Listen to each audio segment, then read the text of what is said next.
신약 성경의 몇 가지 요소들 속에서는 죄를 용서하고 또 죄를 용서하지 못함이라는 표현들을 찾아볼 수 있습니다. 요한복음을 읽다 보면 요한복음의 끝 무렵에서 예수님께서 부활하시자마자 곧 주간 첫날인 부활 그 첫날 아침 예수께서 당신 제자들을 찾아가셔서 샬롬 인사를 건네십니다. 그리고 요한에 의하면 예수님께서 이렇게 인사를 하시고 그들에게 숨을 불어넣으시며 성령을 받아라. 너희가 누구의 죄든지 용서해주면 그가 용서를 받을 것이고 그대로 두면 그대로 남아있을 것이다 라고 하셨다고 전하고 있습니다. 우리는 다른 이들의 실패와 죄들을 대하는 방법으로 두 가지를 사용합니다. 즉 용서하거나 용서하지 않는 두 가지입니다. 당연히 이것은 중요한 성사인 고해 성사에 해당되는 것임을 우리는 알고 있어요. 그러나 우리가 사람들로서 즉 우리가 사제들로서 예를 들어서 우리가 사제라면 사제로서 혹은 신자들로서 우리에게 말씀하시는 하느님의 말씀을 바탕으로 용서하면서 살고 있는지 우리 일상의 관계에 관심을 가져볼 수 있습니다.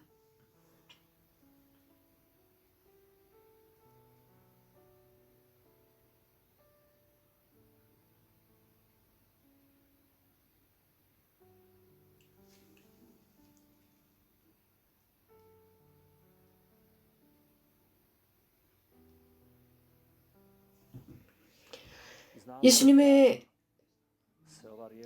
제자들이 숨어 있었던 순간 바로 이 말씀, 용서라는 말씀을 하셨다는 것을 우리는 알고 있습니다. 자기들 자신 안으로 숨어들었던 이유는 무서웠기 때문입니다. 무서움이 그들을 사로잡았습니다.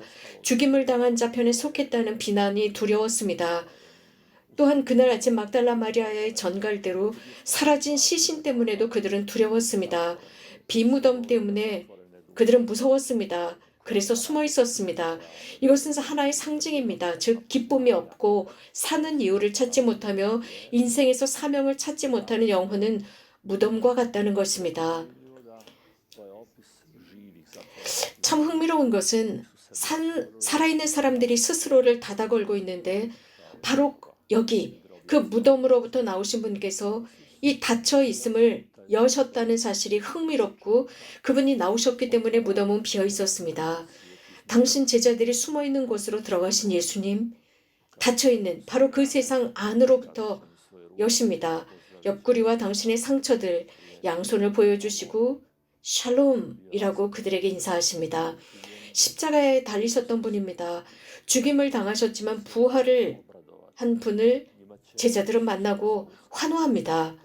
제자들이 부활하신 분을 만난 순간은 자신들에게 무엇인가 중요한 사건이 일어나리라는 것, 즉 변모를 깨닫는, 그래서 언젠가는 스승님께서 가장 위대한 변모를 하실 것임을 이해하는 순간이 되었습니다. 그리고는 예수님께서 그 순간 그들에게 숨을 불어넣으신 것입니다. 이 숨이라고 하는 것은 하나님께서 첫사람을 만드시고 숨을 불어넣으시며 살아있는 하나의 존재를 탄생시켰다는 창세기의 말씀을 상기시킵니다.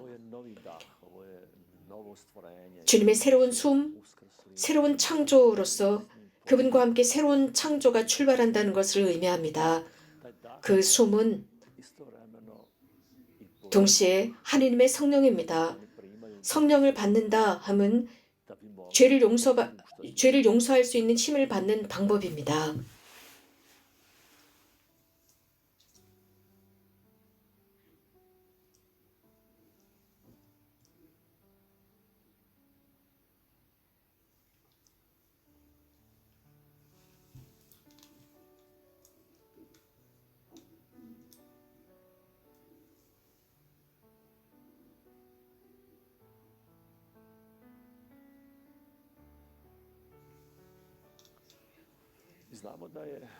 요한복음은 이미 시작에서부터 분명하게 언급하는 것이 있는데 예수님께서 세상의 죄를 없애시기 위해 오셨다라고 전하고 있다는 것입니다.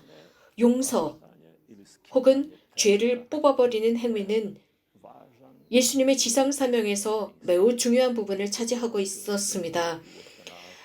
이러한 사실은 주의 기도에서 우리에게 가르치신 것입니다. 저희에게 잘못한 일을 저희가 용서하듯이 저희를 용서하시고 라는 의미이며 혹은 우리가 잘못한 일을 용서하였으므로 라는 의미가 됩니다.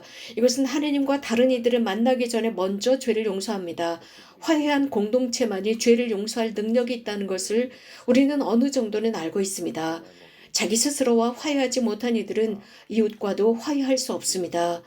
타인의 죄를 용서하지 못함은 화해하지 못한 공동체라는 결과를 얻습니다. 화해한 공동체는 바로 교회가 되어야 합니다. 죄를 용서할 수 있는 권한이 주어진 교회입니다.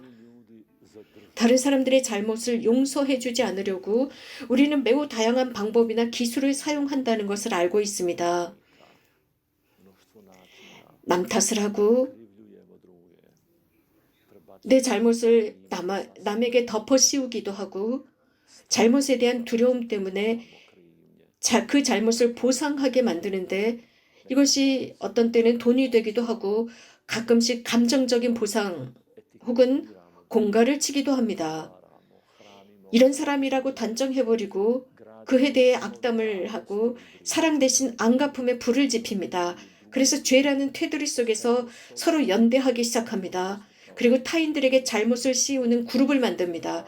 결국 파스쿠아, 부활아침, 예수님의 제자들처럼 자신들 스스로를 가두는 연대적이며 집단적인 고발을 만들어냅니다.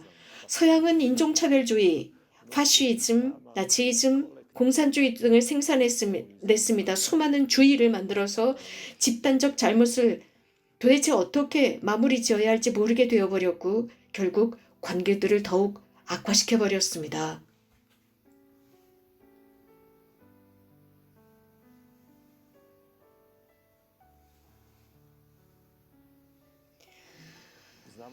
잘못의 다양한 이미지들을 우리는 알고 있습니다. 잘못은 부정함이고 흔적이고 무거움이며 결핍이고 자유롭지 못함이고 눈먼 상태 등입니다. 잘못이 무엇인지를 드러내는 매우 많은 비유들이 있습니다. 제게 있어서는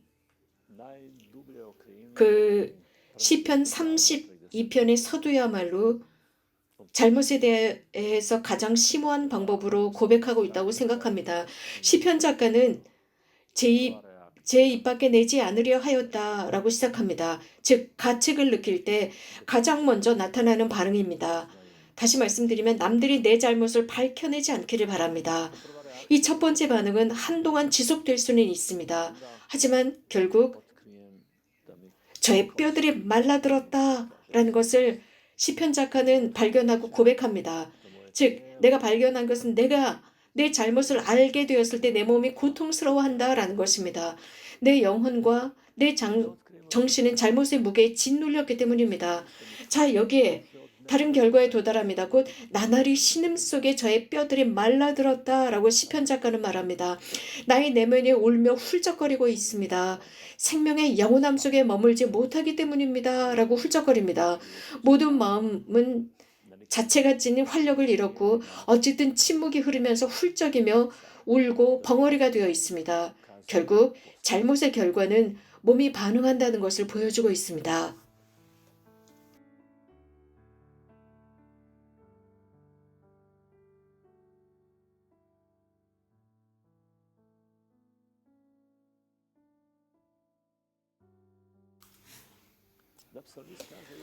이어서 시편 작가는 놀라운 표현력으로 이어지는 변화를 표현하고 있습니다. 낮이고 밤이고 당신 손이 저를 짓누르는 까닭입니다. 저의 기운은 여름날 한더위에 다 빠져버렸습니다. 라고 합니다. 시편 작가는 이런 죄, 잘못의 무게에 짓눌린 자신의 양심을 드러내고 있는데 실제로 그는 이 상황이 하느님 때문인 것처럼 생각합니다. 하느님 탓을 하는 겁니다. 하느님께서 당신의 거대한 손으로 그를 짓누르는 상황처럼 표현하고 있습니다. 그래서 그는 도저히 힘을 낼 수가 없다는 것입니다. 여기에는 노력할 의지가 없어 보입니다. 하려고도 하지 않으면서 더운 여름 날씨 때문에 힘을 못 쓴다라는 식으로 탓합니다.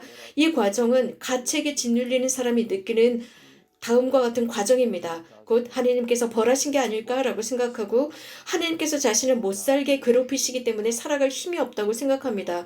변화가 일어나지 않는 모습입니다. 제 잘못을 당신께 자백하며 제 허물을 감추지 않고 말씀드렸습니다. 라고 말합니다. 드디어 자신의 죄를 인정하는 모습입니다. 고백 안으로 들어가는 것은 안도감을 줍니다. 한마디 혹은 몇 마디의 말이 이렇게 고귀한 인간적 가능성으로서 일어난 일 자체를 인정할 때 비로소 위로 혹은 안도할 수 있다는 것입니다. 일어난 일 자체, 그것을 인정할 때 위로가 옵니다. 그래서 예수님께서는 위의 사실을 알고 계셨기 때문에 진리가 너희를 자유롭게 할 것이다 라는 말씀을 하셨음을 우리는 깨닫습니다. 무엇보다도 하느님의 말씀의 진리 앞으로 내가 들어가는 것이고 그분의 권능 앞에 내가 있는 것입니다. 시편 작가는 고지골대로 제 잘못을 당신께 자백한다 라고 합니다. 결국 내 자신의 죄, 잘못을 찾아내고 내 스스로 인정하는 것으로 충분하지 않고 이런 죄들을 고백해야 합니다. 물론 내가 하느님께 말씀드려야 한다는 것이 아니라 내가 그분께 고백함으로써 내 자신에게 위로와 용서를 주기 때문입니다. 그분께서는 내 잘못을 용서하시고 내 죄를 용서해 주십니다.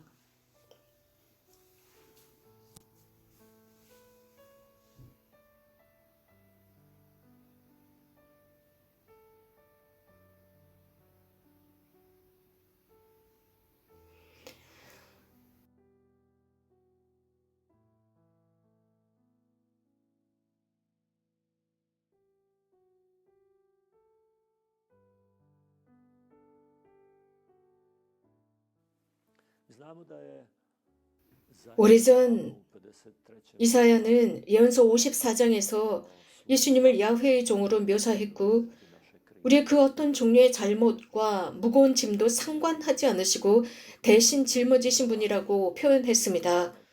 여러 다양한 특징들로 이런 잘못들을 구분할 수 있습니다. 범죄 행위, 윤리적인 짐, 양심의 가책, 무질서한 양심, 모르쇠로 일관하는 양심, 결국 벙어리가 된 양심 등등입니다. 우리의 정치적 잘못, 우리 공동체의 정치적이고 국가적인 잘못, 우리의 형이상학적인 잘못도 볼 수 있습니다. 다양한 형태의 잘못들을 할 수 있고 우리 인간의 힘으로 이런 무거운 짐을 지지 않기 위해서 어떻게 해야 할지 우리는 물을 수 있습니다.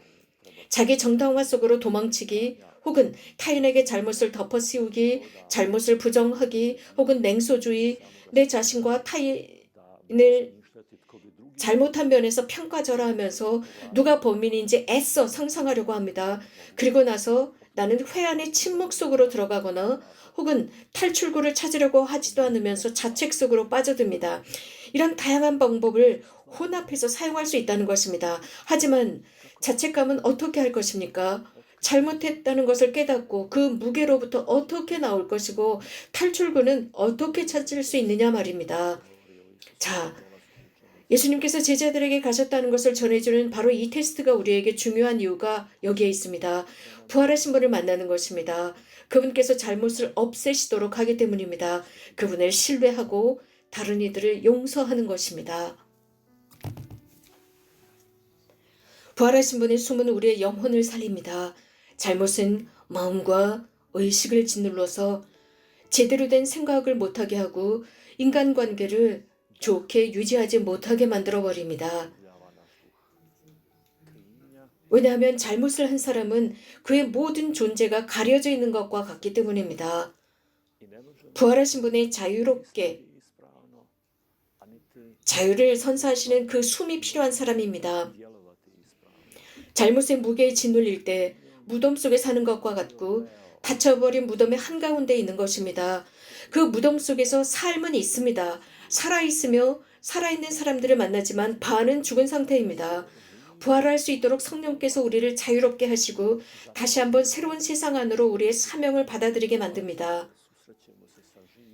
두려움에 떨면서 스스로를 잠가버렸던 당신 제자들, 반죽음 상태에 있던 그들에게 이런 일을 해주신 분이 바로 예수님이십니다. 주님의 죽음에 대한 가책에 짓눌려 있던 그들, 자신들의 잘못을 어떻게 해결해야 하는지 모르던 그들이었습니다. 그런 상태의 그들을 끌어내신 분이 주님이십니다. 부활하신 분의 숨결로부터 온 힘을 그들에게 주십니다. 이는 우리가 어떤 누구에게도 묶이지 말아야 함을 보여줍니다. 우리에게 잘못한 이들에 대한 앙심으로부터 자유로워져야 한다는 것을 보여줍니다. 그래서 우리는 살아계신 하느님과의 관계를 맺는다면 다른 이들을 자유롭게 할 수 있는 엄청난 힘을 지니게 된다는 것을 의미합니다.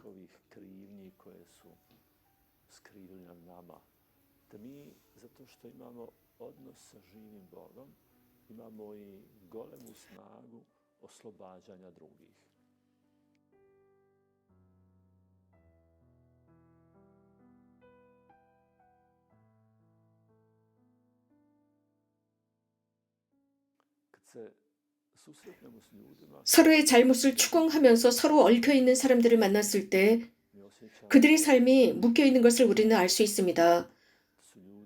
그들은 감옥에 갇힌 사람들과 같습니다.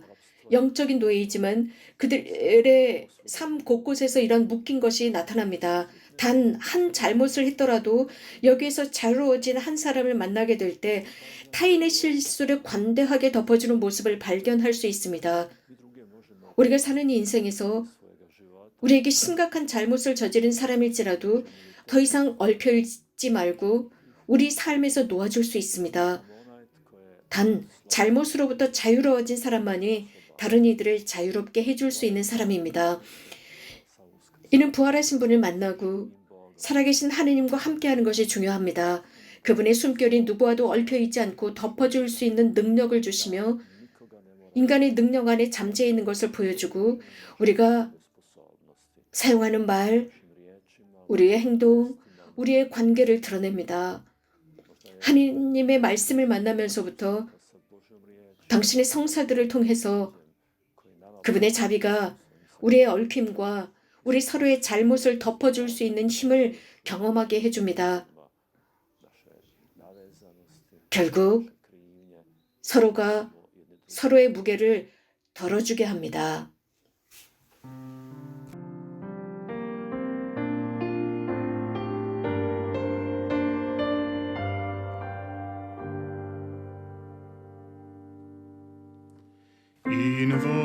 Invocabo nomen tuum Domine, ne avertas faciem tuam,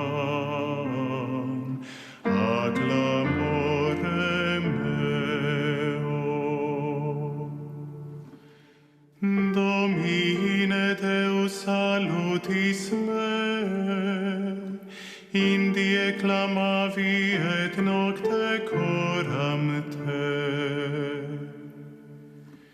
Invocabo nomen tuum Domine, ne avertas faciem tuam, acclamorem meo. Intre et in conspectu tuo oratio mea, inclina aurem tuam ad precem mea.